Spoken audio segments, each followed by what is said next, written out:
காலத்தினால் செய்த நன்றி சிறிதனினும் ஞானத்தின் மான பெரிது. இது திருக்குறள். திருக்குறளில் செய் நன்றி அறிதல்னு ஒரு அதிகாரம் திருவள்ளுவர் பண்ணியிருக்கார். செய் நன்றி அறிதல். இந்த நன்றி சொல்கிற விஷயம் நான் நிறையா இடத்துல சொல்லியிருக்கேன். நான் யாருக்கு நன்றி உணர்வு அதிகமாக இருக்கோ அவன் எல்லா துறையிலையும் சிறந்தவனாக இருப்பான். அவன் மிகச்சிறந்த ஒரு பண்பாளனாக இருப்பான். நன்றி உணர்வு தான் நம்மகிட்ட இருக்கிற எல்லா பண்புகளுக்கும் தாயானது. இதை சினிமாவில் யார் ஆரம்பிச்சு வச்சாங்கன்னு தெரியல. இந்த மாதிரி நன்றி சொல்கிறத அது ஏதோ ஒரு முதல் படம் இருக்கும், அவங்களுக்கு காலம்பூரா நம்ம நன்றி சொல்லிட்டு இருக்கணும். ஏன்னா இப்படி ஒரு விஷயத்தை ஆரம்பிச்சு வைக்கிறாங்க பாருங்க புதுசா, அவங்களுக்கு நன்றி. ஏன்னா இந்த மாதிரியான ஒரு சிறந்த ஒரு படத்தை நீங்கள் எழுதி, ஏன்னா உங்களுக்கு உங்கள் ஷோ போடும்போதே நெல்சனை சுற்றிக்கிட்டீங்க, எல்லாம் சுற்றி ரொம்ப நல்லா இருக்குன்னு சொன்னீங்க. அதோடு இல்லாமல் அதை எழுதுனீங்க, அதை நிறையா இன்ட்ரெஸ்டில் சொன்னீங்க. அதனால தான் இந்த டிஎன்ஏ அவ்வளோ பெரிய வெற்றி அடைஞ்சிருக்கு. இந்த படம் என்ன செஞ்சிருக்கு அப்படின்னா, ஒரு விஷயம், இப்போ முயற்சி திருவினை ஆக்கும் அப்படின்னு திருவள்ளுவர் ஒரு கொட்டேஷன் கொடுத்துருப்பார்.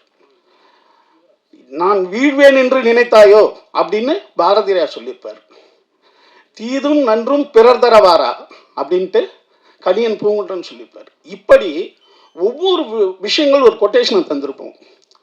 இதில் பாருங்க, பாக்யராஜ் சார் அவருடைய முந்தான முடிச்சல முருங்கைக்கான்னு ஒரு ஐட்டத்தை இறக்கிட்டு போயிட்டார். இப்போ முருங்கைக்காய் எடுத்துக்கிட்டு போவாங்க, கூச்சப்படுவாங்க. அப்போ ஒரு வீட்டுக்கு வாங்கிட்டு போகிற குடும்ப தலைவன். அதுக்கு பிறகு மணிவண்ணன் சார் அல்வான்னு ஒரு மேட்டரை இறக்கி விட்டார்.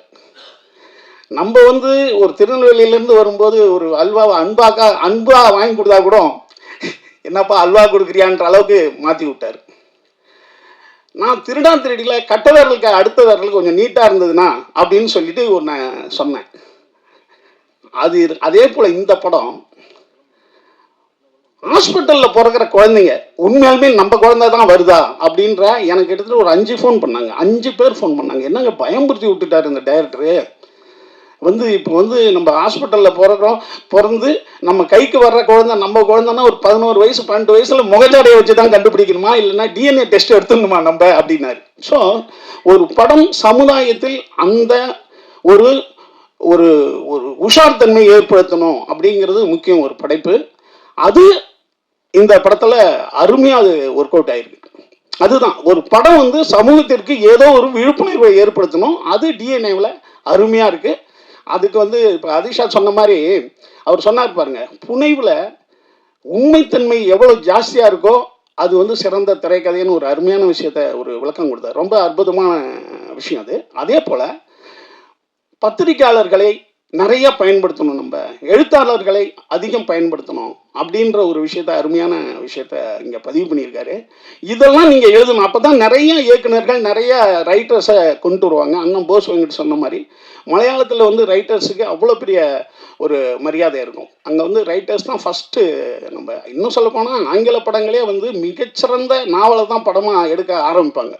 நம்ம நினைக்கிறோம்ல கதையை வெளியே போயிடுச்சோன்னா அந்த கதை ஈஸியாகிடும்ட்டு. அதெல்லாம் கிடையாது. மிகச்சிறந்த நாவல்களை தான் நம்ம படமாக எடுத்து மிகப்பெரிய ஹிட்டு கொடுத்துருக்காங்க பல படங்கள். ஸோ ரைட்டர்களையும் அதே போல் எழுத்தாளர்களையும் நிறையா பயன்படுத்தணுங்கிறது இந்த நன்றி அறிவித்தல் கூட்டத்தில் ஒரு முக்கியமான ஒரு விஷயம். அடுத்தது நன்றியில் இப்போ எனக்கு ஒரு சின்ன ஒரு கதாபாத்திரம் இதில் கொடுத்துருக்காங்க. ஆனால் நான் என் வாழ்நாள் பூரா சொல்கிறவங்கலாம் என்ன சொல்கிறாங்க, ஏங்க அருமையான ஒரு விஷயத்த உங்களுக்கு பண்ணிட்டாங்க இந்த படத்தில் அப்படின்னு சொல்கிறாங்க இல்லையா. இது என் உள்ள மனசில் எப்போதும் இந்த டீமுக்கு இயக்குனருக்கு மட்டும் கிடையாதுங்க. ஒரு ஹீரோ அவர் என்ன சொல்லியிருப்பாங்க, ஏங்க அவருன்னு கூட அவர் சொல்லியிருக்கலாம்.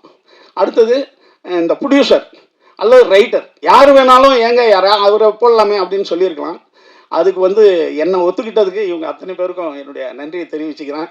அடுத்தது நம்ம தம்பி கேமராமேன் பார்த்தி அதாவது ஒரு மனிதன் இப்படி இருக்கிறவன் இவ்வளோ திறமையோடு இருப்பான்னு நீங்கள் பார்வையால் நீங்கள் கடிக்கக்கூடாது. நம்ம சொல்லுவோம்ல, டேய் கண்ணை பார்த்து பேசுகிறோம் உண்மையை பேசுவான்டா அப்படின்றது. கண்ணை பார்த்து உண்மை பேசுகிறவங்களாம் உண்மையை பேசுவானா? அது ஏதோ பொது புத்தியில் இருக்குது. அதாவது முழு பனியன் போட்டவன் நல்லவன்டா அப்படின்றதும், வெள்ளையாக இருக்கிறவன் சிறப்பாக இருப்பான்றதும், இதெல்லாம் வந்து பொது புத்தியில் இருக்கிறது தானே ஒழிய ஆளை பார்த்து எடை போடக்கூடாதுன்றதுக்கு தம்பி பார்த்திபனை வச்சு முடிவு பண்ணுறேன். அடுத்தது எடிட்டர் தம்பி, அவர் வந்து நேஷனல் அவார்டு வாங்கணுன்றதே எங்களுக்கு தெரியல. பாருங்க, ஒரு நேஷனல் அவார்டு வாங்கிட்டு எப்போதும் போல் எளிமையாக இருக்கிறதுங்கிறது ரொம்ப அருமையாக இருக்குது. அடுத்தது நான் ஆடியோ ரிலீஸில் இந்த ஹீரோயினை பற்றி சொல்லல, நிமிஷா பற்றி.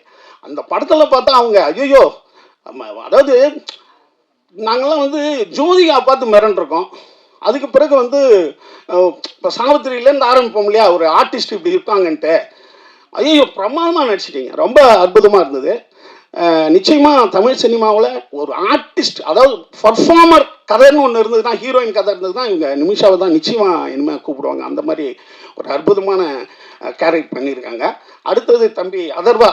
அதர்வா வந்து என்னன்னு கேட்டிங்கன்னா, நான் சொல்லிகிட்டே இருப்பேன், நான் எப்போதும் பிடித்த வேலைகளை செய்கிறவன் வந்து சிறப்பானவன்ட்டு இப்போ அண்ணன் போஸ்வங்கிட்ட சொன்னார். என்னன்னு கேட்டிங்கன்னா, நான் மீண்டும் மீண்டும் சொல்கிறேன், இப்போ சொல்கிறோம்ல, என்ன நம்ம கெட்டு போயிட்டோங்க, நல்லா இருக்கிறோம். எம்ஜிஆர்லாம் தற்கொலைக்கு பண்ணி போனவர். எம்ஜிஆர் வந்து கேரளாவில் ரயில்வே, அதாவது எங்கள் அண்ணன் சக்கரபாணி மட்டும் ஒரு நிமிஷம் லேட்டாக வந்திருந்தா நான் ட்ரெயினில் விழுந்திருப்பான்றார் எம்ஜிஆர். நான் என் பிறந்தேன் அவருடைய வரலாற்று தொடரில். அப்போ என்னன்னு கேட்டால், எம்ஜிஆர்லாம் 15 வருஷம் இல்லவே இல்லை ஃபீல்டில், ஏதோ படம் நடிச்சிட்டு இருக்காரு. இந்த இப்போ மனைவி அண்ணன் இருக்கார், மனைவி பொன்மாணிக்கம், அவர் வந்து 8வது வள்ளல்னு ஒரு புத்தகம் எழுதியிருக்காரு.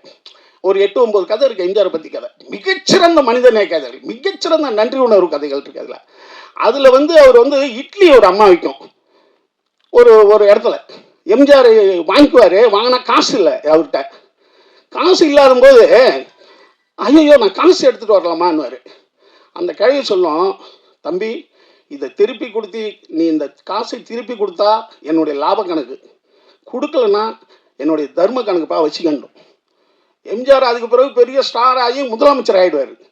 திரும்பி யானை கவுனியில் அவர் முதலமைச்சராகி வரும்போது காரில் சொல்லிட்டு வருவார், இங்கே ஒரு பார்க் இருந்ததுயா, நான் இப்போ வாக்கிங் போகும்போது ஒரு கிழவிக்கிட்ட ஒரு 10 இட்லி வாங்கிட்டேன், ஆனால் என்னால் காசே தர முடியல.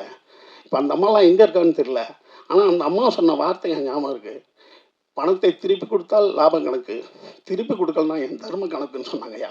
இன்றைக்கும் நான் தர்மம் பண்ணும்போது அந்த அம்மா ஞாபகம் வந்துகிட்டே இருக்கும் அப்படின்னு எம்ஜிஆர் சொல்லிட்டு போவார் அந்த காரில். அதில் இருக்குது, அண்ணன் எழுதுன புக்கிலே இருக்குது. இப்போ அடுத்த நாள் போய் அந்த கிழவியை பிடிச்சிருவாங்க. அது அப்போ 40 வயசு, இப்போ 80 வயசில் இருக்கும். எம்ஜிஆர் அவங்கள்ட்ட அறிமுகப்படுத்துவார், இதாம்மா நீ சொன்ன வார்த்தைன்ட்டு. அதுக்கு புரியவே புரியாது. இல்லைப்பா நான் நல்லா இருக்கணும்போது அவருக்கு அந்த அம்மாவுக்கு ஒரு வீடு கொடுத்து அந்த அம்மா இருக்கிற வரைக்கும் அவருடைய சொந்த பணம் 1000 ரூபா அனுப்பிச்சிட்டே இருப்பார் எம்ஜிஆர். இப்படி ஒரு ஒரு நன்றியை, ஒரு உதவி செஞ்சிட்டோம்னா நம்ம வாழ்நாள் பூரா உள்ள நின்றுட்டு இருக்குங்களா, அந்த மாதிரி உதவியை நம்ம செஞ்சுக்கிட்டே இருக்கணும். இந்த படத்தில் தம்பி கோ ரைட்டர் சொன்ன மாதிரி யாரோ ஒருத்தவங்க உதவி பண்ணிக்கிட்டே இருக்காங்க. அந்த உதவி செயின் தான் நம்ம வாழ்க்கையை மேன்மைப்படுத்தும், உண்டாக்கும். கடைசியாக ஒன்று சொல்லிட்டு முடிச்சிடுறேன். ராமாயணத்தில் ராமனுக்கு நிறைய பேர் உதவி பண்ணிக்கிட்டே இருப்பாங்க. ராமனுக்கு படுற கஷ்டம் இருக்க, அவன் ரொம்ப நல்லவன், அவன் காட்டுக்கு போயிடுவான், காட்டுக்கு நம்மனா பொண்டாடி தூக்கிட்டு போயிடுவான், அதுக்கு பிறகு அவன் போராட்டம். இப்போ நிறையா பேர் உதவி பண்ணி சீதையை மீட்டு வந்துடுவார். இப்போ பட்டாபிஷேகம் நடக்கும். பட்டாபிஷேகம் நடக்கும்போது உதவி பண்ண அத்தனை பேருக்கும் ஒரு பரிசு தருவார் ராமர், கொடுத்துக்கிட்டே வருவார். கடைசியாக ஹனுமான் வருவான். ஹனுமான் வரும்போது ராமர் ஹனுமானுக்கு என்ன தர போறாருன்னு எல்லாம் எதிர்பார்ப்பாங்க. ஏஞ்சி கட்டி பிடிப்பான். ஏன்னா ஹனுமன் செய்த உதவிக்கு திரும்பி ஒரு பொருளை என்னால் தரவே முடியாதுன்னு கட்டி பிடிச்சி நீ ஏங்குள்ள இருப்ப அப்படின்வார். அப்படி ஒரு உதவியினுடைய மேன்மையை நம்ம அழகாக சொல்கிற இடம் அது. ராமாயணம் உண்மை என்னன்னு தெரியாது, அந்த இடம் வந்து அருமையான இடமா எனக்கு பிடிக்கும். அப்போ உதவியை செய்யும்போது ஒரு மனிதன் அவனுக்குள்ளே நம்ம போயிடுறோம் அப்படின்ற ஒரு அருமையான கருத்தை இந்த படம் சொல்கிறது மட்டும் இல்லாமல் வாழ்க்கையில் உஷார் தன்மையோடு இருக்கணும் ஒவ்வொரு விஷயத்தையும் அப்படின்னு சொல்லுது. அதுவா வந்து இதில் மிகச்சிறந்த முறையில் நடிச்சிருக்காரு.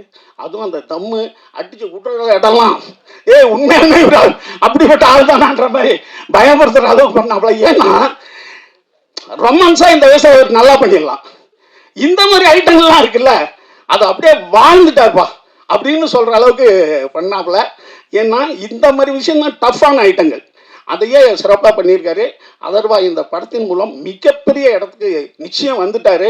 இனிமே அவருக்கான காலம் தமிழ் சினிமாவில் கொடிகட்டி பறக்கும். இந்த படத்தில் எனக்கு வாய்ப்பு கொடுத்த அனைவருக்கும் நன்றி, அண்ணன் ப்ரொடியூசருக்கு நன்றி, அப்புறம் தம்பி யாராவது விட்டுனா அம்மா அண்ணன் அம்மா விஜயம்மா இருக்காங்க, அவங்க கூட இதில் நடிக்கலை நான், எல்லாத்தையும் சொல்லிட்டு அந்த பாப்பாவுக்கு தென்றலுக்கும் நன்றி. உங்கள் அனைவருக்கும் மீண்டும் நன்றி சொல்லி உட்கார்.